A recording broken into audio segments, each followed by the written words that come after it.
Good evening. I am John Dickerson. With all of the health issues and concerns in the world, people heavily rely on accurate and beneficial medical treatment. For instance, when a patient acquires medicine to treat some type of illness, they trust that the drug does in fact work and cures them. But this doesn't always happen just because a physician puts pen to paper and prescribes a pill. No, there are a multitude of ways drugs are created, one of which is the bioanalytical tool Immunofluorescence. This antibody labeling technique was first discovered and incorporated by American physician, pathologist, and immunologist Dr. Albert Kuhns.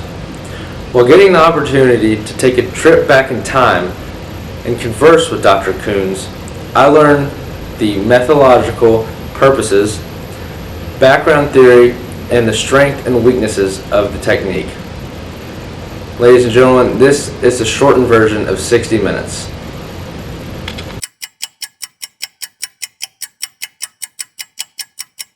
Quite the resume, Doctor, with graduating from Williams College, later receiving your MD at Harvard University, and then joining the military. It's 1970, and you're only 58 years old. Tell me, what haven't you done? I like to look at all my accomplishments as opportunities to serve others, especially in the medical field. It's quite modest of you to say. Throughout your whole life story, you were quite instrumental in science, both clinically and experimentally. But let's discuss immunology. Let's do it. The study of immunology is significant to living organisms as it serves as the basis of our defense mechanism against diseases and other harmful effects. But I am particularly interested in your experience with immunofluorescence. Could you introduce this? Sure. In 1941, I was able to label the first antibodies with orange and yellow-greenish fluorochrome called fluorescent. This is what initiated the technique originally. So what are the defining purposes of this technique? Well, immunofluorescence is an assay which is used primarily on biological samples and is classically defined as a procedure to detect antigens in cellular contexts using antibodies. The specificity of antibodies to their antigen is the base for immunofluorescence. The biological samples include tissue and cells. Ultimately, it led to the differentiation of proteins that protect the body and those that seek to destroy it as crucial to creating the new medicines and developing treatment plans and eventually saving lives. Very intriguing. Imagine the methodology and experimentation in conducting this technique is meticulous. Would you mind explaining it? Absolutely. When performing this technique, preparation of fluorescence must be done first. To create the fluorochrome labeled antibodies, the fluorochrome must be tagged. Subsequently, there are two different approaches to take. There is a primary approach and the secondary approach of immunofluorescence. Both have their pros and cons. The primary involves using a single antibody detected against target of interest, while the primary antibody is directed to a tag to a fluorophore. Secondary basically uses two antibodies, which ultimately yields enhanced image viewed by the experimenter. Secondary also gives the ability to look at multiple proteins and highlight multiple proteins using the fluorescence. I couldn't possibly imagine having all those strenuous possibilities, especially when it concerns something as important as medicine and health. And I'm sure the science and theory doesn't come close to stopping there. You're telling me. It is quite helpful to understand the theory behind each step in the protocol in order to properly and accurately perform this technique in the lab. Here, I'll show you the logistics. I've prepared them on the whiteboard.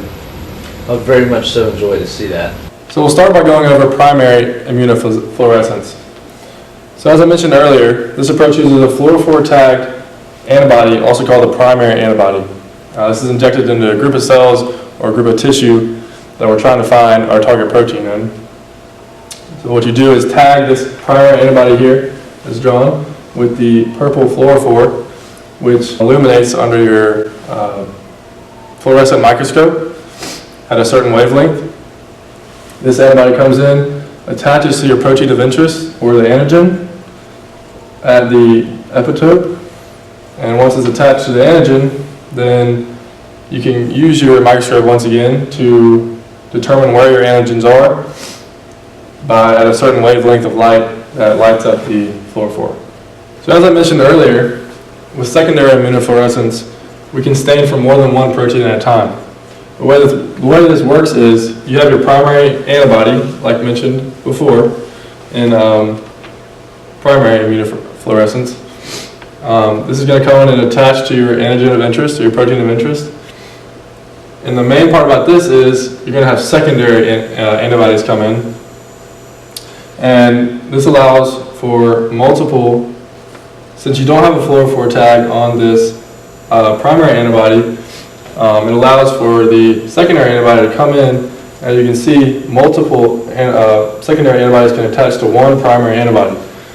So, unlike primary, when you only had one fluorophore attached to your antigen, now you have two fluorophores attached to your antigen, making the light transmission much brighter and much more easily seen under your microscope. This approach also allows for more flexibility because of different secondary antibodies, and the detection techniques can be used for any given primary antibody.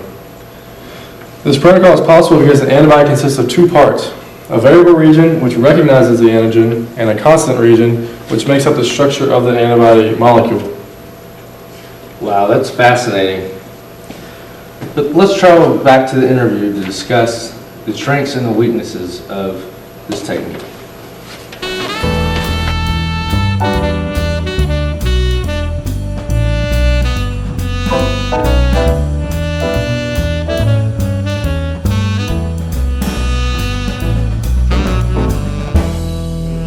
What are the disadvantages and advantages of this technique? That's a great question, because each approach has their own pros and cons. With the primary approach, the main advantage is that there's a direct attachment of the messenger to an antibody that reduces the number of steps in the procedure, saving time and reducing non-specific background signal. This also reduces the amount of steps, equaling you don't have as many chances to mess up your protocol. So it yields more accurate results. Exactly. On the other hand, the weakness with the primary approach is that the number of fluorescent molecules that can be bound to the primary antibody is limited. Primary immunofluorescence is substantially less sensitive than secondary and may result in false negatives. With the secondary approach, you have a large advantage is that it's high sensitivity, as well as being an easy to change signal color based on altering the second antibody. However, the weaknesses of this approach is a potential cross-reactivity, finding labeled primary antibody, which is more difficult to get, especially from multiple labeling experiments. All this is so fascinating and crucial to science and medicine. Your contributions and endeavors have obviously made an impact in the world and will continue to. It has truly been a privilege to talk with you and learn from you. Thank you for your time. This is John Dickerson from A Shortened 60 Minutes, signing on. Good night.